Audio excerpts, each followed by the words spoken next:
E aí galera, Grande Mestre Evandro Barbosa aqui e estamos de volta com mais um episódio da série O Desafio de 800 a 2.500 de rating no chess.com.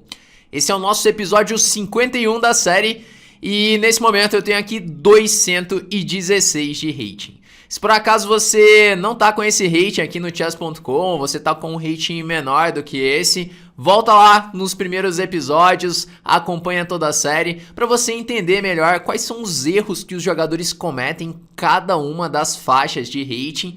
E eu acredito que isso vai ser bem útil para você conseguir melhorar como jogador e conseguir entender onde você deve trabalhar mais, onde você deve treinar mais para também subir o rating aqui no chess.com, beleza? E galera, no último episódio eu falei que eu tô percebendo aqui que nessa faixa de rating o principal problema aqui que os jogadores enfrentam é na parte de jogo posicional, na parte da estratégia. Então a minha recomendação para quem quer melhorar o jogo posicional, quer melhorar o entendimento sobre estratégia, é um livro chamado Estratégia Moderna do Xadrez. O autor chama Ludek Pachmann. Esse é um livro que foi muito importante na minha formação como jogador. E eu acredito que pode ser bastante útil também na sua para melhorar essa parte do jogo posicional, beleza? E um recadinho rápido aqui antes de começar o nosso desafio de hoje. No sábado eu liberei aqui no canal uma série do grande mestre Luiz Paulo Supi pra galera maratonar aí no final de semana. Se por acaso você não conseguiu maratonar essa série do grande mestre Luiz Paulo Supi no final de semana, eu vou deixar ela mais um tempo aqui no ar, mais um tempo no canal pra você conseguir assistir. Fechado? Galera, então bora começar o nosso desafio de hoje. Eu já vou lançar aqui o desafio para começar. Desafio lançado, então são partidas de 5 minutos e eu vou explicando aqui para vocês o porquê de cada um dos lances, a maneira que eu penso aqui em cada uma das partidas. Bom, desafio lançado, esperando aqui, normalmente é rápido, vamos ver, né? Esperando um adversário aqui, beleza. Então estamos de branca aqui na primeira partida. Eu vou começar jogando um peão dama. Jogando com D4 e C4 mesmo. Provavelmente meu adversário vai jogar uma Ninzo Índia com bispo B4. É uma defesa muito clássica, leva para posições assim, onde entender os temas típicos do meio jogo é muito importante. Basicamente, em algum momento, as pretas vão trocar o bispo pelo cavalo, assim piorando, estragando a estrutura de peões das brancas. Em muitas das posições pode acontecer isso. Eu vou jogar aqui com o cavalo de G2, que às vezes eu posso tomar em C3 de cavalo, e assim não vai enfraquecer minha estrutura de peões. E aqui eu vou definir o centro já com C toma D5. Existe uma tensão muito grande aqui no centro, e aí eu posso levar para várias estruturas de peões. E uma estrutura muito típica da Ninzo Índia é essa estrutura com o peão da dama isolado.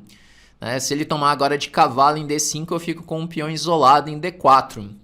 E assim, no meio jogo, esse peão isolado, ele pode ser... ele ganha uma força dinâmica, ele pode ser uma força. No entanto, em um final, esse peão ele pode ser apenas uma debilidade. Então, para as brancas é muito importante aproveitar o meio jogo. Porque no meio jogo eu tenho uma vantagem de espaço para as minhas peças. Esse peão às vezes pode avançar. E eu posso até pensar em possibilidades de ataque na ala do rei. Por exemplo, bispo C2 com a ideia de dama D3 é um tema muito típico nas posições de peão da dama isolado.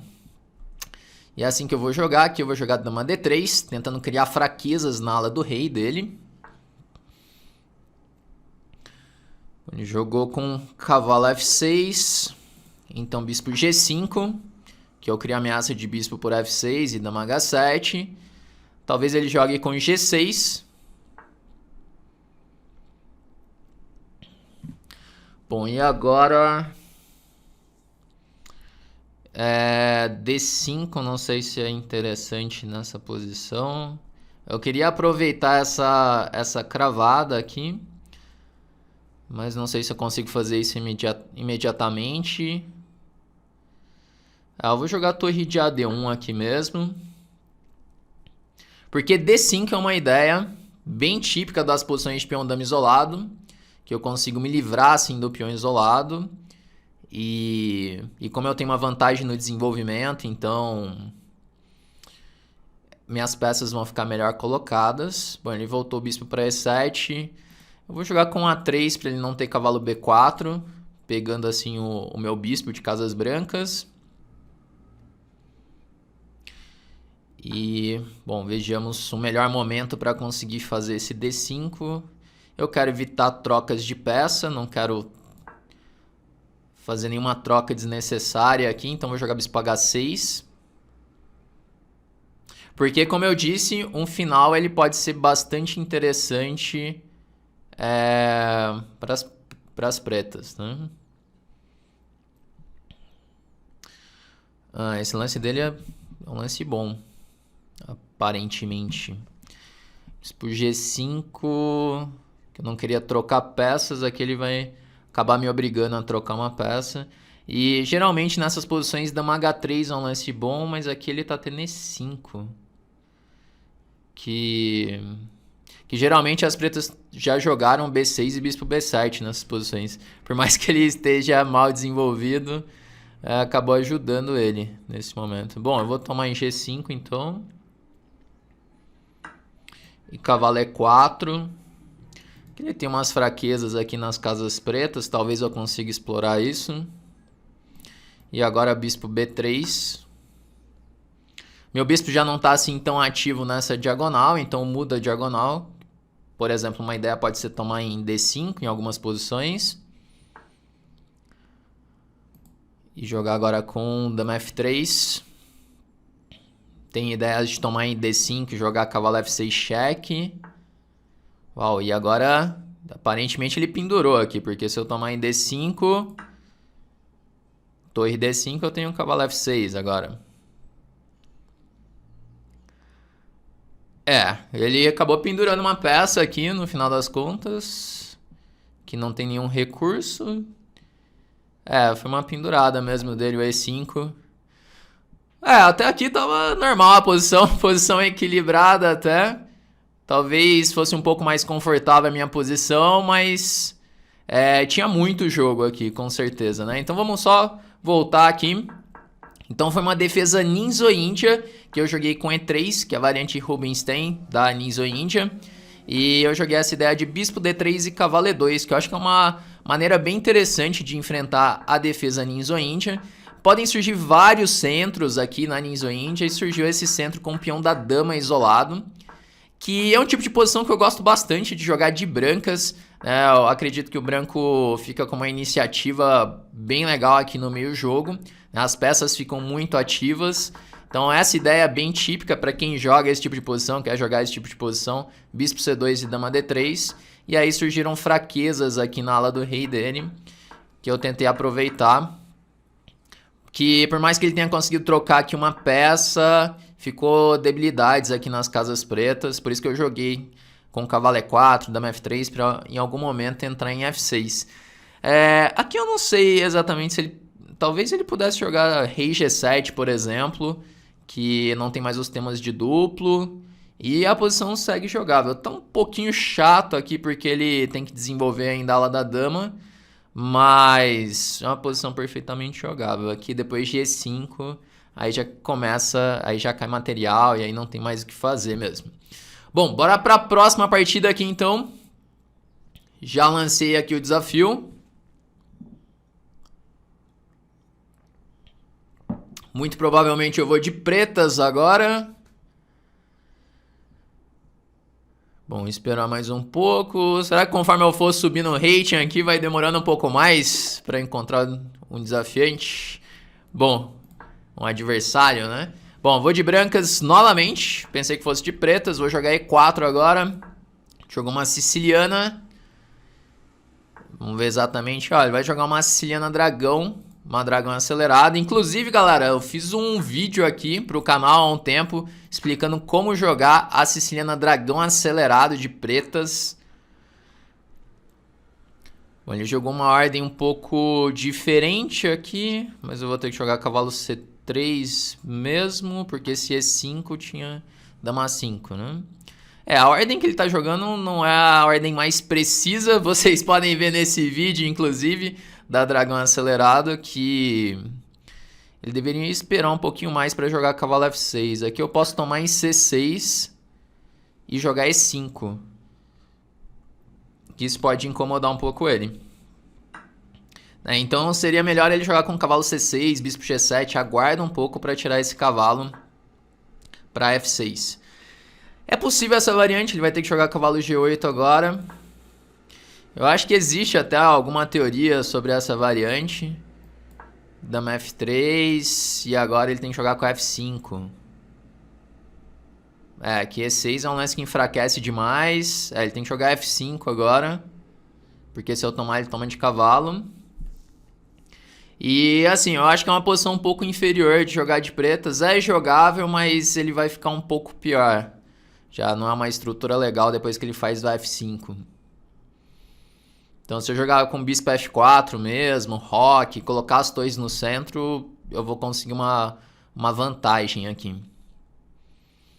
Bom, mas ele tá pensando, provavelmente, então ele não conhece essa posição. E6 já é um lance que enfraquece muito já. Porque agora enfraqueceu a casa D6, enfraqueceu a F6. Em algum momento eu vou poder jogar um cavalo E4 para entrar nessas casas. Bom, eu vou jogar bispo F4 aqui primeiro. Vou simplesmente defender o peão de E5. E completar o desenvolvimento para poder jogar o cavalo E4 e explorar essas debilidades aqui que surgiram depois do E6. Ele jogou dama 5. Bom, ele tá querendo ganhar esse peão de E.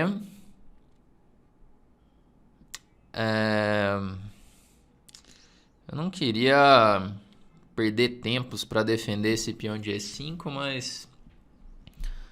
mas talvez seja necessário fazer isso. Jogar um dama E2, por exemplo. Eu vou jogar com dama E2. Eu queria fazer algo mais direto, mas acho que não tem muita alternativa aqui mesmo. Eu vou rocar agora. E ele tem sempre esses problemas. O peão de D é um problema, as casas D6 e F6. Talvez agora eu consiga jogar o cavalo E4. Por exemplo, se ele rocar, eu acho que eu posso jogar o cavalo E4. Cavalo D5. Esse bispo G3 ele vai tomar... esse lance foi interessante até pra ele. Que agora ele vai conseguir trocar o cavalo. Não sei se tinha como eu impedir esse lance. Mas eu queria evitar essa troca de peça pra jogar cavalo E4.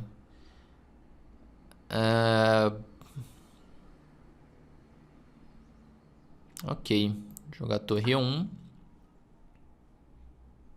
Bom, em algum momento ele vai ter que tomar em C3 aqui, senão eu vou jogar cavalo E4. Bispo C3. Bom, meu plano vai ser tentar explorar agora que o peão de D dele é um peão atrasado. Esse peão ele vai ser uma debilidade aqui, sempre. Então vou jogar com... Pode ser torre D3. Porque se ele jogar bispo A6 eu troco e torre por D7. Então ele ainda não tem bispo A6. E eu vou dobrar na coluna D. Eu posso trocar e torre D7. Aqui eu já ganho um peão. E eu acho que ele não tem nenhum tipo de contra-jogo também. Esse meu torre D3 ele foi um lance assim um pouco... induzindo ele ao erro, né? Porque ele queria se livrar do bispo de casas brancas ali. E aí ele já deixou passar o tático já. Bom, posso jogar dama por A5. Bispo A5, ele tem um torre A8. Posso jogar B4 até segurar esse peão. Bom, e aí temos 2 peões a mais. Estou controlando a única coluna aberta, a coluna D. Se ele jogar C5, eu posso jogar A3. Não sei se A3 é a melhor ideia, pra falar a verdade. Porque A3 ele ainda vai trocar e... Bom, eu vou jogar A3 direto aqui, então. Ele tem que fazer um C5 aqui. Que eu ainda não sei muito bem como que eu vou reagir contra esse C5.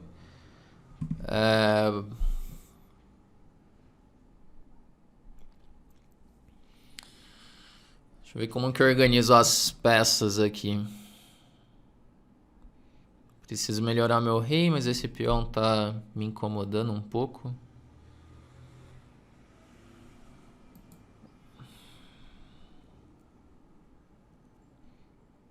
Eu posso jogar torre D1 e torre D7, que eu já tenho uma vantagem grande. Ainda que eu devolva o peão. Eu tô preferindo jogar assim do que ficar tentando segurar esse peão aqui. Vou jogar torre D1 e torre D7 direto.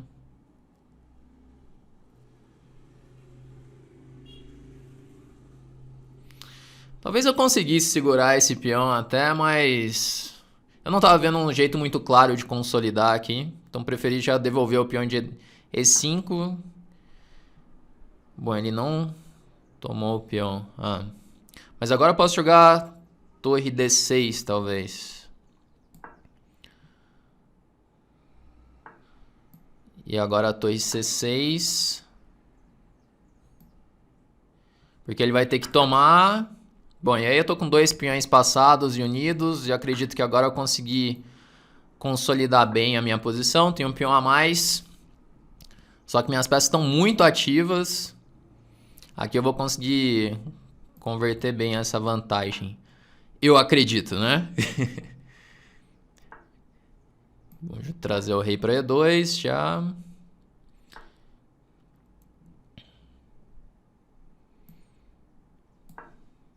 Torre B5 com a ideia de torre B7. E também com a ideia de fazer C4 em determinado momento. Aqui ele talvez tenha a torre C8. A torre C8 eu achava um lance bom pra ele. Jogar C4 agora. Se rei C6 eu tenho torre B6. Jogar H3 para evitar qualquer contra-jogo. Ele estava ameaçando tomar em H2 agora.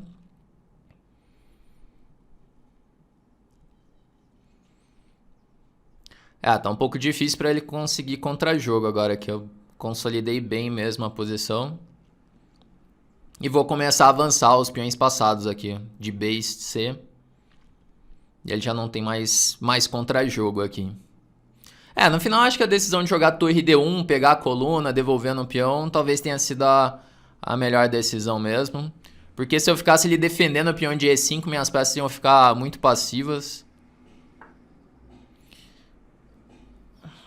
Bom, ele jogou bispo D4. Bom, vou jogar F3.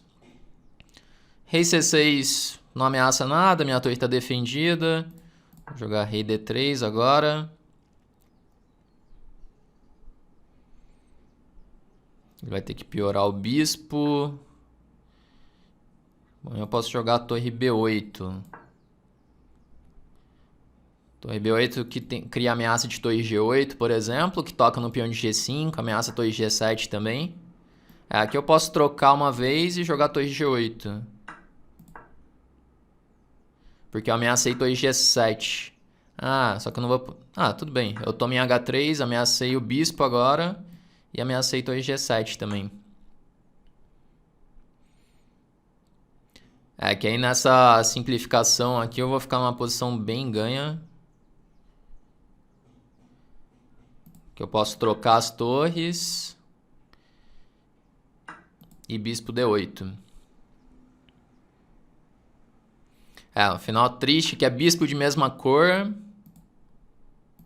E ele ainda tem um peão numa casa preta. Agora eu vou jogar...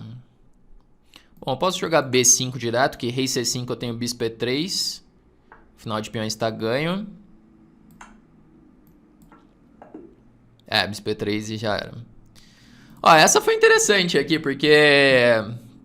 foi até um final aqui, essa parte da técnica aqui, eu acho que teve alguns momentos interessantes até.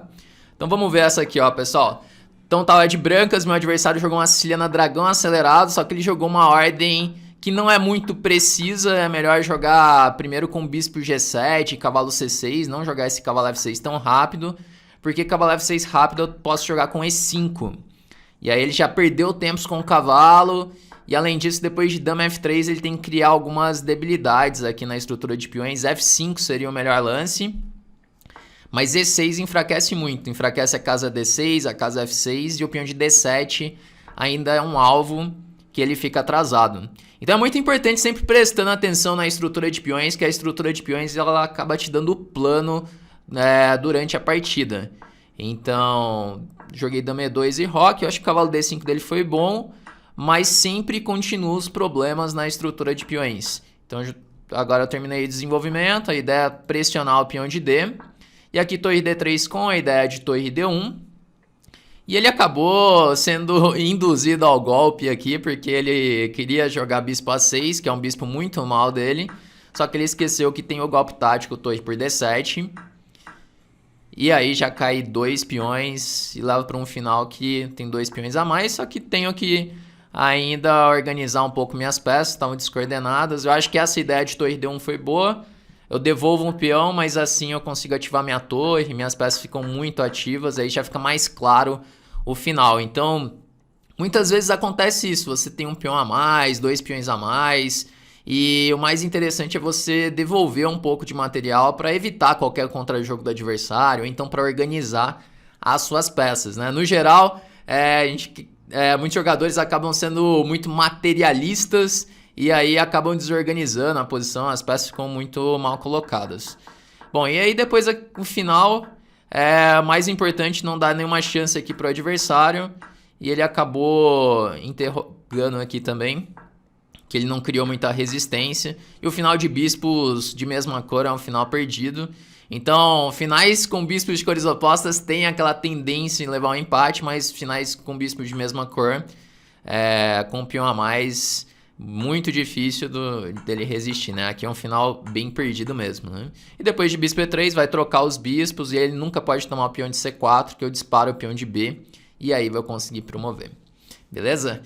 Galera, então esse foi nosso desafio de hoje, o episódio 51 aqui. Espero que vocês tenham aprendido mais com esse episódio. Terminamos agora com 232. E bora ver o que acontece no próximo episódio. Galera, então vamos encerrando por aqui e até o próximo.